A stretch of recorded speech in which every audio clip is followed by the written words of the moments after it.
This is the Holla podcast. Every week, we bring you mystical accounts from forgotten folklore to the fringes of consciousness. Exactly. If you have ever felt there was more to this reality than what you are being told, you've come to the right place. I'm Rachel. And I'm Brenna, and we are your hosts on this weekly journey. Welcome to Holla.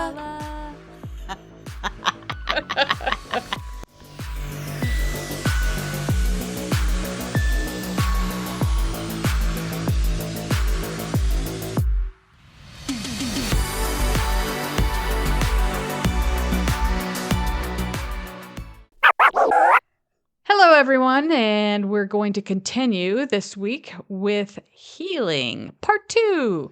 Last week, if you hadn't listened, we talked a lot about the energetic types of healing. There's a lot of true stories of my own. There's true stories out of books that we've read. It's a pretty good episode if you don't know anything about it. And if you do, you might learn a few things that you might not know about. Like I learned some stuff.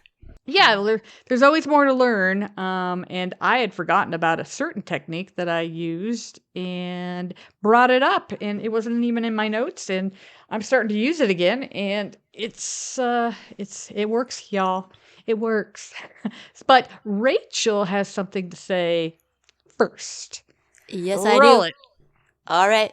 The information provided by Holla on today's podcast is for general informational purposes only. All content, including text, graphics, images, and information, is presented as an educational resource and is not intended as a substitute for professional medical advice, diagnosis, or treatment. Please consult with a qualified healthcare provider before making any decisions or taking any action based on the information you hear on the podcast. Do not disregard, avoid, or delay obtaining medical or health-related advice from your healthcare provider because of something you hear on this podcast. Basically, take personal responsibility, and we're all good to go.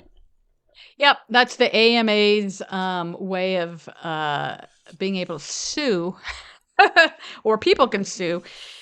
If you do one of these things and let's say something goes wrong or whatever, it's also, in my opinion, it protects us from talking about it, but it's also, I think it's a way to almost like throw a bad light on things, like it's the AMA's way of going, haha, they have to say that before they do anything and then it just kind of delegitimizes it to a lot of people. A lot of skeptics will be it's not legit because look at this disclaimer. But if you look at the pharmaceuticals for, the new pill. Yeah, Flozapam. Try Flozapam today. Yeah. To increase your flow. Side effects may include, all the worst things you could think of, and it's for like a rash, like I'll live with the rash. Thanks. I don't want to have my head. No rectal bleeding for me. No thanks. Anal leakage. No. Oh, we went there. Oh dear. Okay. So anyway, we'll get back to the healing now. Love and light, people. Love it. Reel it in. So like I said, last week we talked a lot about the energy work that can be done and visualizing your own health. And I kept talking about neuroplasticity. And we didn't touch on that. Yes, Rachel? She's just raised her hand. Yeah, I did have one thing to say. You said about the having to read the disclaimer. But also, it could be that, like what you said about, we have to read this because people, can say, well, they told me and blah, blah, blah. Or it also points to there being something where there's been programming. Because anytime there is a deep programming, people feel a little weird around it, or there's weirdness around it, or there's like a little bit of, just think of your favorite quote unquote conspiracy theories. There's an energy around it because it's being sort of disclaimer that has to be said because there's programming around it. There's a stigma for thinking about it or thinking of things that way. Yeah. And that points to it being legit in my mind. Yeah, me too. Me too. Yeah, when I see disclaimers on things that I know work, like colloidal silver, I know that it works. I've been using it for like forever. And all you have to do is scratch the surface if you could still get the history of colloidal silver and silver in general. And they've been using it forever. They used to just throw silver coins in their milk jugs because the bacteria doesn't grow in the Huh. presence of silver has been around forever. And but you look at WebMD, you look at all of those, and it says colloidal silver does not work. And I'm like, bullshit. Pardon my French, I might put that out, but but yeah, Bull it's plucky. yeah, bull crapo to that. So anyway, Okay. let's get back to what the good stuff is. Neuroplasticity. Well, we don't necessarily have to Oh, start there. sure. Did you want to talk about? Well, what do you want to talk about? Because there's so many. Right. Well, I guess I was just to zoom out a little bit. I was going kind of like do the archetypes. Yeah, let's do that. Okay. It's a common one of the wounded healer archetype. Like people who have been wounded are often the healers, the ones who have had suffering, or they have the empathy for it because they've experienced adversity or they've had trauma, and then they are able to turn around and play that healer role. Like even Chiron, that's a constellation, or yeah, a constellation in the sky, the Chiron, or I thought the it was Greek somebody in the mythology. X-Men. X-Men, really? Yeah. No, it just Oh, sounds like a superhero Chiron. name. Mm. He's a wise centaur. Yeah, he was wounded by a poison arrow. And so every time in astrology, when he comes around, there's sort of like like if you think of it going around in a cycle, whenever it comes around, if there's something that's still you're working on, that'll kind of pop up when he's in motion, more proximity to, our To signs or Earth. whatever. So Oh are my you gosh. I don't know enough about astrology to be okay? super But like what deep you're on saying this. though is Like, is Chiron? What'd you call it? Chiron, yeah. What is it? A star or a planet? I I think it actually is The something pretty simple. It's like okay. in Greek mythology, it's a wise centaur who was poisoned. But in astrology, it might be something. I think it's really something simple. I don't know that it's a planet, but it might be a star. Oh, I wish I knew. Sorry, I didn't research this. But it Okay. is something that gets activated at certain times, and Okay. then Oh, okay. That's where I was kind of like picking your brain for. So let's say it is some kind of heavenly body, whether it's like there you like the go. Little Dipper type thing, or one of the zodiacs, or just a planet or a star in the distance. As they swing around and go in their aspects and this and that. I'm not disclaimer. I'm not a huge astrology brainiac either. But it does affect us. These things Hmm. are real, and I'm going to tell you a little bit before you start on the archetypes, because it makes your archetypes, I think, make even more sense. And that is that we have what's called cerebral spinal fluid. Oh, nice. And yeah, and Joe Dispenza, great guy that writes good books, talks a lot about it. But as you meditate, as you are And he more healed conscious, himself. Yeah, sorry. yes, and um, cerebral spinal fluid flows up and down your spine, inside your spine, and if you get a big uh, boost upward. A lot of times people are like, whoo. I believe that's what the Kundalini energy, the uncoiling of the snake, rising up, because eventually the cerebral spinal fluid, I believe, goes into, as we were talking about before, the pineal gland. And that's where some real mystical, magical, spiritual awesomeness can happen. So, a scientist. So how does that, what the heck is she talking about? Okay, so here's how I'm going to bring it all back together. And that as this one heavenly body that we're talking about in whatever capacity it is, and you said it brings about, like past trauma or some, Can something activate it. ouchy. Yeah, ouchy on your body and stuff. And it comes around. So as your cerebral spinal fluid goes up and down, it affects your mood. Oh, really? Yes, it affects your mood. And so it's certain, like how some days you're just like, I am just off. Or sometimes I'm like, I feel like I'm being spiritually like attacked, or I'm just not right today. Or I'm like on cloud 9 today, like it could be the opposite of that too.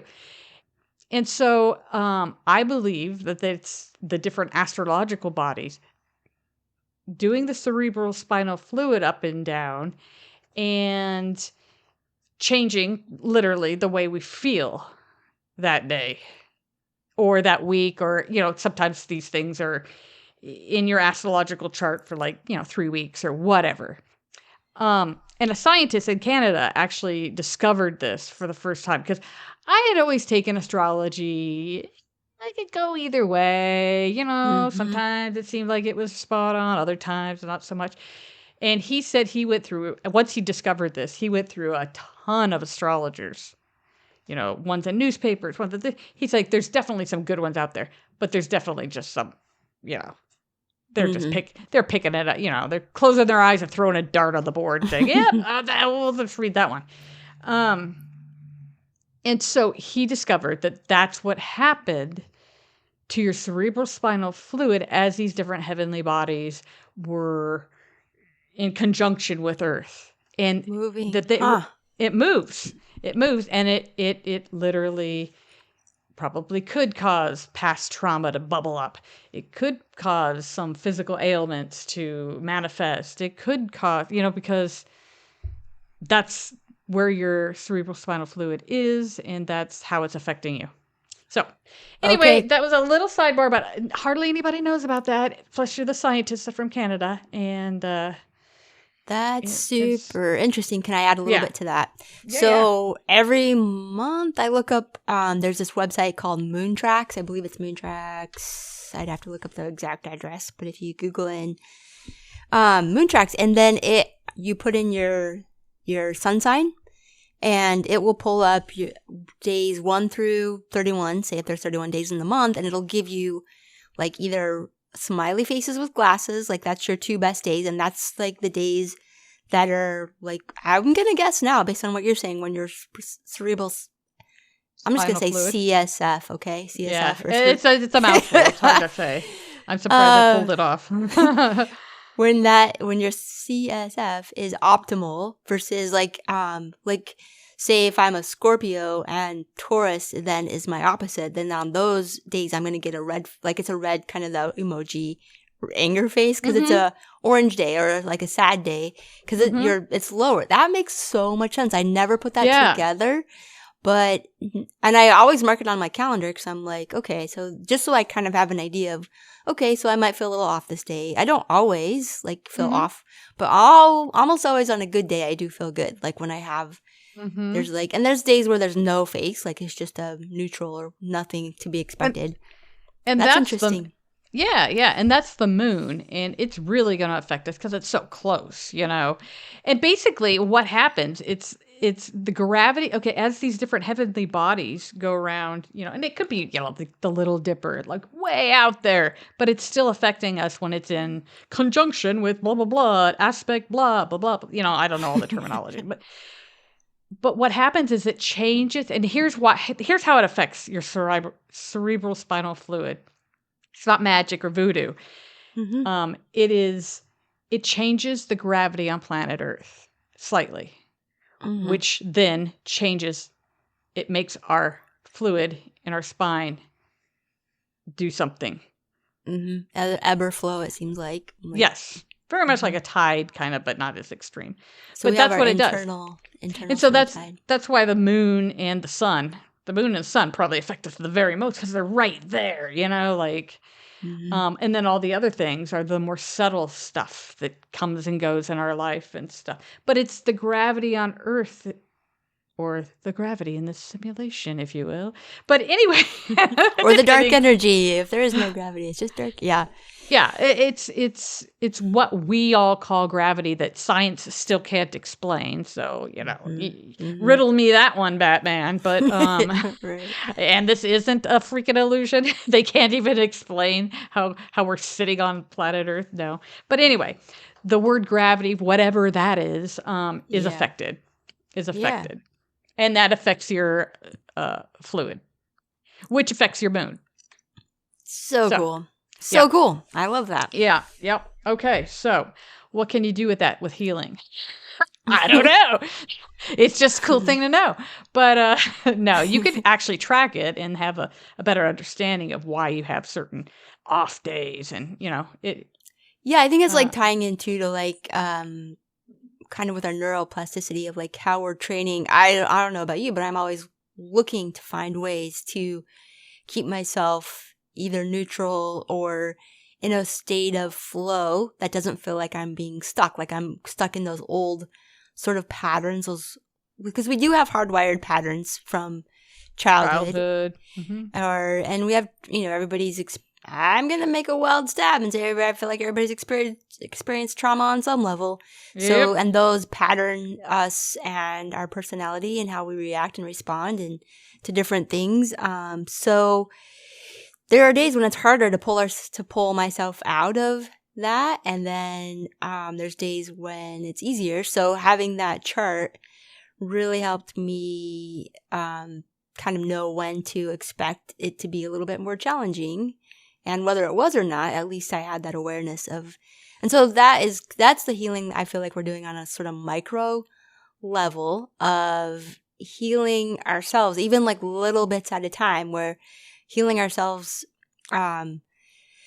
little bits just by not diving into a poor pattern or a pattern that we know keeps us from experiencing the flow of life. Because optimally, I don't know about you, but for me, optimally, I want to be in a like more of a state of ease and like able to see the birds and hear the birds and see all the cool. I'm just talking about the little things in life that bring joy. And if I'm stuck in a pretty bad pattern, I'm not going to see any of that. I'm going to be kind of like that closed fist view not of life letting anything in. Yeah. Versus the open, hey, what's out here and how can I participate and have fun? Yeah. And that's how neuroplasticity can really help people out because you're changing, you're breaking the habit of being you. To totally steal Joe Dispenza's name of one of his books, but it's so great. It's so true. Very attractive. You have to. I sometimes when I throw something out to the universe, or I used to do little like I'd set up a little something to do like a little rite, if you will. Like I need a job, so I light a candle and I do this and do that. Get some herbs out, and my biggest, everything I read about it is like you throw it out there and then forget about it. Mm-hmm. Mm-hmm. And I don't know about you, but I'm better at forgetting about it now. But like the reason why you have to forget about it is because we'll get in our own way.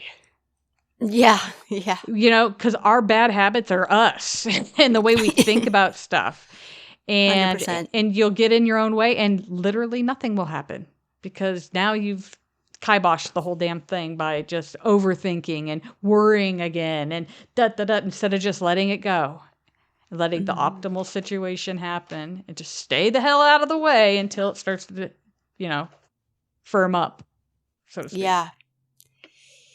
Yeah. No attachment to the outcome is ideal. So how easy is that though? Woo, takes practice. It's not easy for people, but that's where you can rewire your brain to where you are accepting of that and you aren't negative ninny, this shit doesn't work. and you open yourself up. Yeah. So why don't you go back to the archetypes? Because I don't know much about that. And yeah, that was actually really the only one, the wounded healer archetype, which is that's from Carl Jung and his work. And we all have sort of these archetypes that are within us, and they can help us. They can be allies. They can become allies. They can be part of our awareness when we bring them in. So that bringing in the subconscious to the conscious, doing that inner work, that inner healing of like, it could be as simple as like imagining, say you have there's that part of your younger self that had something not good happen, and imagining your adult self now. Like I've done this with binaural beats before, just did a meditation where I imagine my current adult self hanging out with my younger self who, right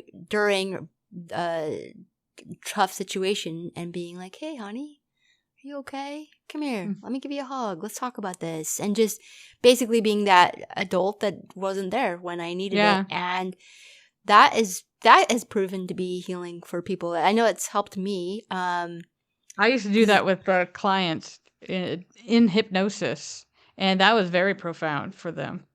Did they experience some really benefits? Yeah, big time, because in most cases it was pretty awful trauma, and they're kids, they're kids. Nothing else needs to be said, and they didn't have the capacity to process it in any kind of way other than a kid way. So, the adult self that wants to heal basically nurtures their younger self. And it was, I had quite a few clients say, my gosh, I feel like a load has been lifted off of my, like, I love that little guy. It was never his fault, I never did anything wrong. I was just a child. And they can also perceive the situation as it truly was.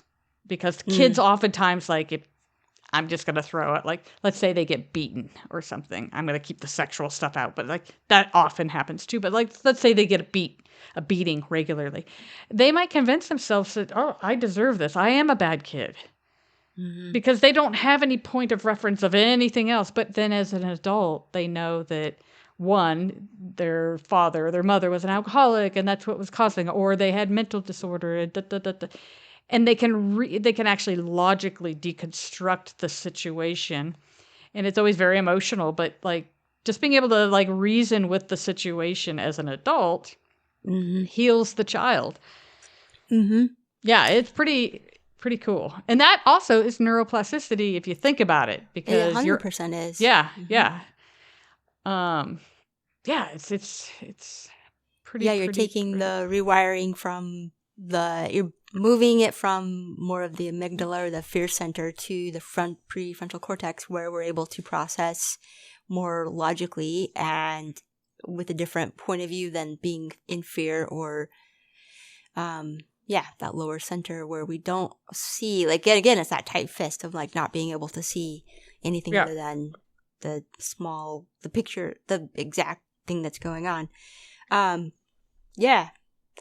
The only other thing I was going to say about that was Carla McLaren.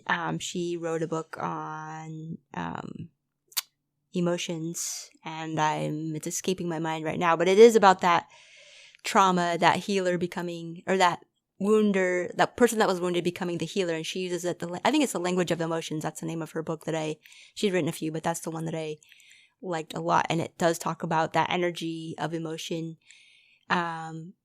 moving through, and when it gets stuck, it can produce some, that's where some things can happen that we can turn into dis-ease or something that doesn't get stuck and doesn't process, and then it becomes something, and then we have, by looking at it and seeing it through a different lens, having the language around it, being able to process it, then oftentimes it'll go away, and sometimes we need the help from somebody else to do that. Like you said, you're mentioning hypnosis or, Reiki or different modalities, those help. And sometimes if it's something we can do on our own, there's that option, there's that possibility. But, sometimes having another person witness and be a part of it is important. And there's so many people. I mean, that's why there's so many different ways of healing. I read them off last week. I could just do it real quick. And this was scratching the surface, folks. But Reiki, therapeutic touch, healing touch, Qigong, Tai Chi, pranic healing, quantum touch, polarity therapy, sound therapy, color therapy, sound healing, crystal healing, light therapy, biofield tuning, acupuncture, reflexology, craniosacral therapy, aromatherapy. These are more traditional now. Massage therapy, traditional Chinese medicine, naturopathy, homeopathy rather, and shamanic healing. And that's a few. That's just a few.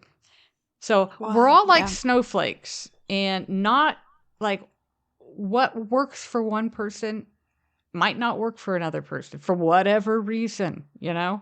And that's why I think there's so many which ways to ultimately kind of get to the same space. If it's a healing, let's just say, you want to feel good, you want to be healthy. But any and all of these work depending on how basically you're wired up. And that's where neuroplasticity comes in to play. Again, it's so important. It's almost like you have to kind of like, especially if you're stubborn, like you want to heal and traditional medicine isn't doing it for you. And you have that desire, but you're just too kind of stuck in your ways. And I could say it like that because I get very stuck in my way. But neuroplasticity would be like step one. And start rewiring. And in case you don't know what neuroplasticity is, in a nutshell, it's basically pulling apart neural networks within your brain, pulling them apart, and creating new ones. Like if you have one in your brain that every time you see a certain person, you get pissed off. And it's, let's say it's not a family member, maybe it's a coworker or something. It just, that person just irritates the crap out of you. And you've now hardwired yourself up to just, and you could be cordial, like smile on the outside. You're like, you're dead to me on the inside kind of thing. But you're wired up that way. And you've done it to yourself in most cases. In almost all cases, we've done it to ourselves. Stuff does happen as children.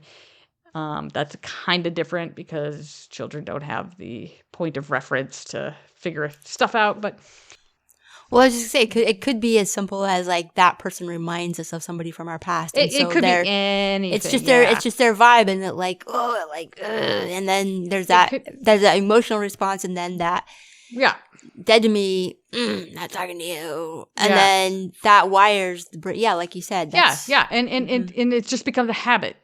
It becomes a habit. And so now you literally, quite literally, physically have a neural network connection for that. So that every time you see that person, boom, that's the memory you got. And so what neuroplasticity is unwiring that and wiring up a new one. Okay, how do you do that? Well, the best thing to do is to buy any one of Joe Dispenza's books because he not only has really awesome true life stories, but he has the science behind it. He throws in a little spirituality for good measure. It's the whole deal. Becoming Supernatural, I believe it's his last book. I don't think he's written one since. If he has, Becoming Supernatural is a great book to start with. It's a good book. But it is basically, here's a couple quotes from him. An hour of focus a day can double the number of connections in your brain. So if you're focused on something negative, more than an hour a day, which a lot of people are, look at all those connections you're making. And I have a true story. During COVID. Me at COVID. during that awesome time on planet Earth. So good. Known as the COVID, I would call it the COVID narrative. But like during that awesome time on planet Earth, COVID, I became, I found myself living somewhere I didn't want to live.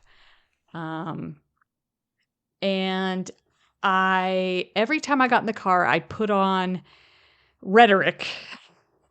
And it was people that I respected and everything, but they were, bitching and moaning, for lack of a better way of saying it, about the situation too. And, righteous anger, and every time I got in the car, I'd be in a bad mood. Every time. Because and that was not the case before COVID, before I had moved there. That was all brand spanking new neural networks and everything. And so a few years went by, COVID kind of finally started going away. The people I was living with finally started acting a little bit more normal. And I was in a different place. I was feeling better about everything. And then it dawned on me, every time I got in my car, I'd still get irate. I wasn't listening to anything anymore. I was in a terrible mood every time I was in the car. And I made that connection. And I was like, oh, I've hardwired myself into being in a crappy mood every time I get in my car, just because I did it for a couple of years, nonstop, every time I was in my car. And so the first thing is to know that you're doing it. The second thing is, okay, these are the things I don't want to do. And so then I literally had to get in the car, put on only like music, not like death rock or something, but just, regular music that just it's kind of fun to sing along with and stuff. And look at the trees as I went by. I had to completely rewire my brain so that every time I got in my car, I wasn't like a raving lunatic, like, oh, I'm so angry. But I had to like realize that first. And so I hardwired myself into it. See how fast you don't hardwire yourself up as children and young adults and then that's it. That's what they used to think, but it's not the case. You can literally create neural networks right now, like I did during COVID. Mm-hmm. Yep. I had big old angry ones that I had to break. I had to snap them in two, and then every time I got in the car, I felt much, much better as I started to work on focusing on the things I wanted to focus on, like cool music, trees. I'm not mad. I'm not listening to the mad stuff on the radio and stuff like that. And so, and then I was okay. But that's what neuroplasticity. Why couldn't it be a shorter word is what I want to know. Seriously, right? Good Lord. I think I say it right once every 10 times, but that's what it is in a nutshell. Here's another quote from him. Your thoughts can create new pathways in your brain. With practice, you could rewire your mind for success. Like instead of like, oh, those people like Eeyore, the donkey. From Winnie the Pooh, yeah. Yeah. But you can literally just by thoughts. You have to do a special exercise. You don't have to pray to some kind of sun god. You don't have to do it. You just have to just think about what you actually want. That's it. And just focus on it. I would say go ahead. Yeah, that's it. The first thing I would say that you said a couple minutes ago was awareness. And I feel like that is step one.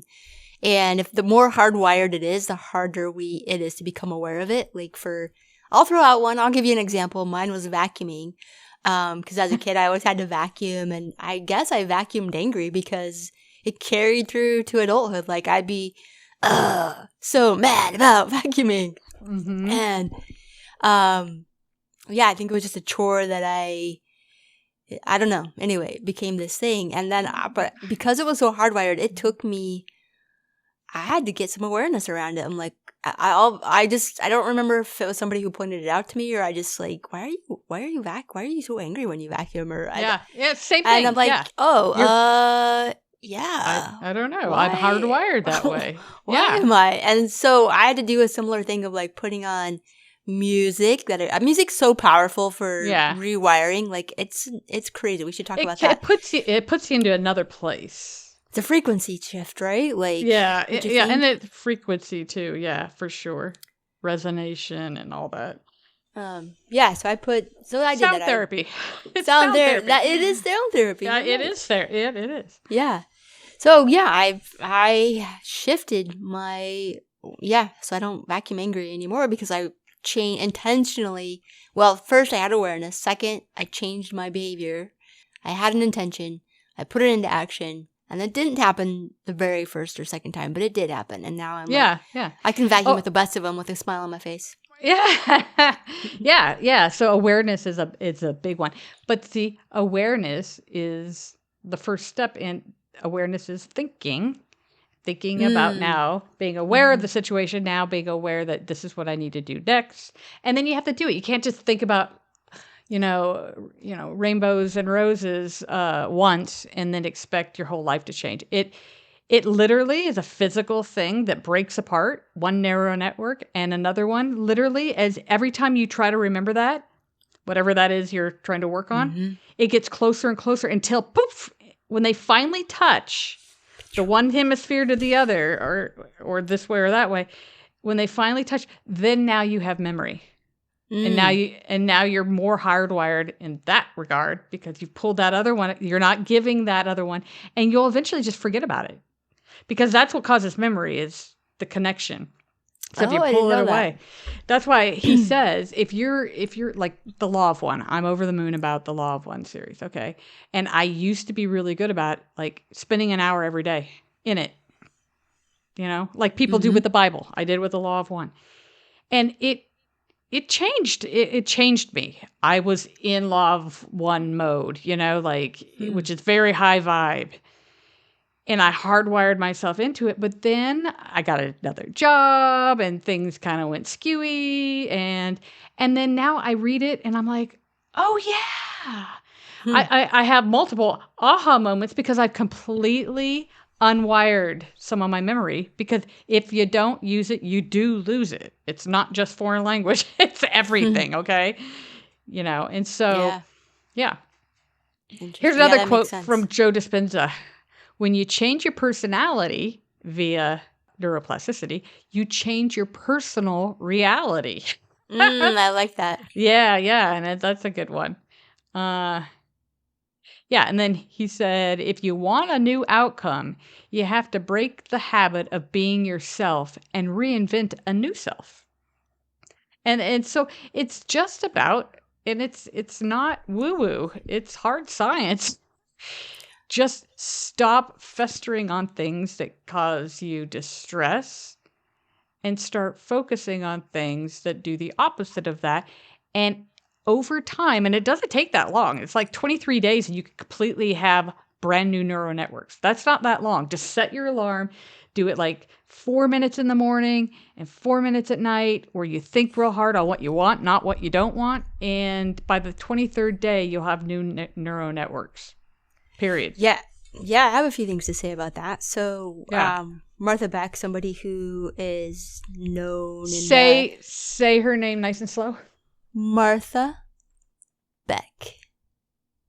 Okay. Just in case that somebody wants to look her up. No, she Martha Beck. She is someone who lived with a lot of anxiety, and she had to rewire her brain so that she could live a calmer life. And she has a whole intuition coaching course that she teaches and whatnot. And she's written a lot for Oprah, and people may or may not have their well, we'll just go with things about Oprah. But I'm just we will go gonna there. say that is where she's. But anyway, she has the idea that you say you want to go to the gym. You just decide, okay, it's January 1st. I'm going to start going to the gym and I'm going to go every day. And her idea or her proposal to doing that is okay, so first of all, don't just drive to the gym parking lot and then drive back home. Don't even go inside. Just do that. And then the next day, or do that for a week even. And then the next week, you go to the gym, maybe you wear your gym clothes actually that week. And then maybe you go inside, and then you don't even lift anything or do anything. You just go get back. Mm-hmm. And so by week 4, say, if you do the super gradual version, you have this habit built of going to the gym, and you don't have that resistance that we often build up right away when we are trying to change a habit. Oh, I really want to do this, but I also don't want to do this. And so we build up this resistance, and then we have this extra hurdle to get over. So if it's as simple as I'm going to drive to the gym and then drive back. It's sort of like the fake it till you make it notion. A little bit of that. Yeah. Yeah. I mean, you're practicing. I think of it as practicing. I grew up playing a musical instrument, and it was all about you suck until you sound good, basically. Yeah. And you have to be willing to suck. You have to be willing to okay, today is not a great day for practicing, but tomorrow will be better. And I learned this scale's a little bit better than it was yesterday. So what did you play? Don't say an accordion. Violin. Okay. Which sounds really bad, people. It sounds so bad when you don't play it well. I 100% will. My parents. But you're right. I like that, easing into it too. And also, what they've also discovered is athletes that just visualize working out, not even working out, their muscles build. So you can even start visualizing. That's a crazy study. Yeah. Yeah, you can even start visualizing. I'm already like in good shape. And by the time you do start working out, your muscles are already going to be that much further along. Period. That's it. I mean, that's mind over matter. Okay, that's a whole other kind of thing. But yes. Yeah, and that study's been out a long time because I've been remembering about that. Like, I don't want to say 15, 20, even longer years, maybe. Because I remember. Yeah. It's not new news. And then I did have one other thing about kind of faking till you make it situation, but also more so, I would say neuroplasticity, which is the book called Alter Ego.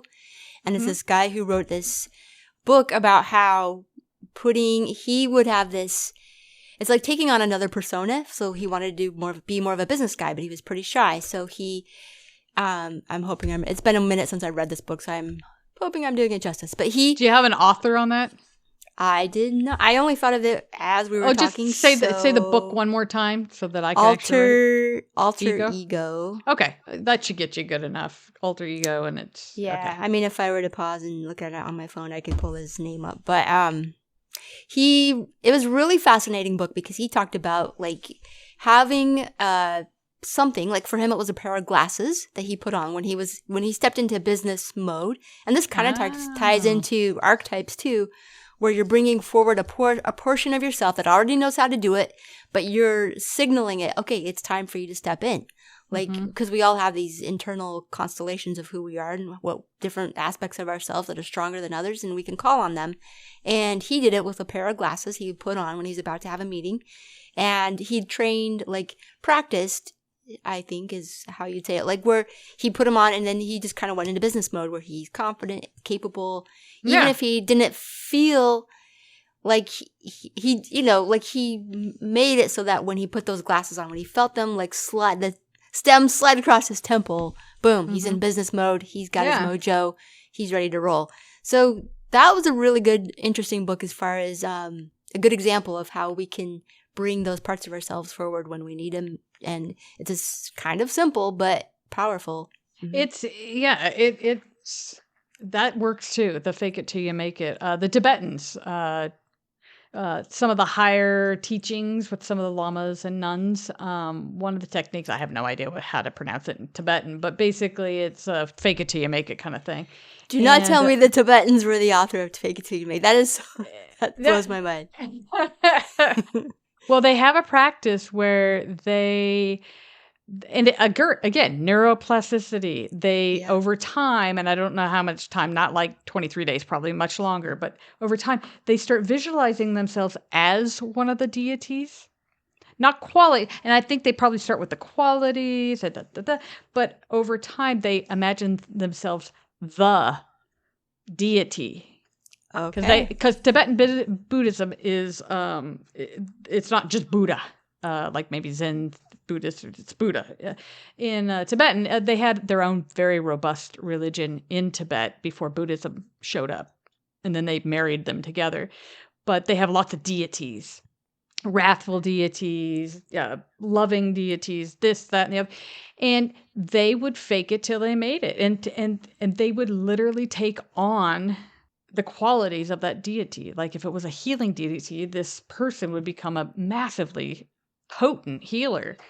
There was one story I read where it was a younger monk, but he was able to do this, and he turned into a wrathful deity, and and wrathful deities aren't necessarily evil. They look pretty gnarly, but they represent kind of the shadow aspects of us. They're not evil. They just represent what they represent.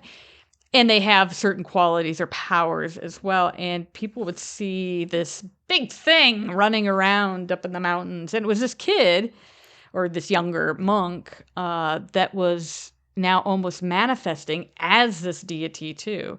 And then he'd come back and he'd be normal, but then he could go back into that way of becoming that deity and taking on the traits of that deity. So Wow. again, that's another form of neuroplasticity. You're literally changing your personality on your own. I mean, that's, I think, why the MK Ultra or whatever it was, the CIA crap. If you're told something often enough, especially under duress, but even not under, if you're just told something over and over and over, it becomes a reality to you. And and you become, I mean, why do you think they call TV programming? It's to program us, to dumb us all down, you know? Right. And they know how to do it. Yep. Yeah. And being in fear or being, fear is the number one way to. Fear and trauma. Fear and trauma. Yeah, fear and trauma. And it's just talk about breaking open a mind, fear and trauma. And then just giving the mind what you want to give it. Programming. And then you got this personality that's not great, you know, not great. I think, active imagination is another way to say fake it till you make it. Like you're just actively practicing at what you want to experience, and then you create more of it. And I did look up the author of that alter ego. His name is Todd Herman. So there you go. Well, we're at the about 45-minute mark, Brenna. Okay. What do you think? Should we wrap this one up? Or? We'll wrap this one up. I think we have to. I think we have another one or two in us, because like the first part one was mostly about the energetic field around us and all the craziness that's that science can now do with it. It's if you haven't listened to that one, I think you'll find it, if nothing else, you'll find it very interesting. This one has been more about neuroplasticity, which is also a major step in order to get some of the other ways to work for you. Because you can't go into anything with a bunch of skepticism, and if that's how you're hardwired, you have to crunch that up first, and then some of these other ways of healing can manifest for you. And so I think we've got one or two more. We'll put these in a series. Like and we'll get back to y'all next time. So thanks for listening, and you can do the whole thumbs up thing this time because I have to do it every time. Yay! Yeah, if you're a fan of us, just like we're a fan of you, and if it's mutual, give us a heart, give us a thumbs up, give us a high five, give us a comment, subscribe, whatever works for you.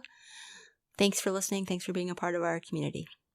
All right, everybody. Until the next time. Thanks for listening and take care. Yes, thanks for listening. So Holla.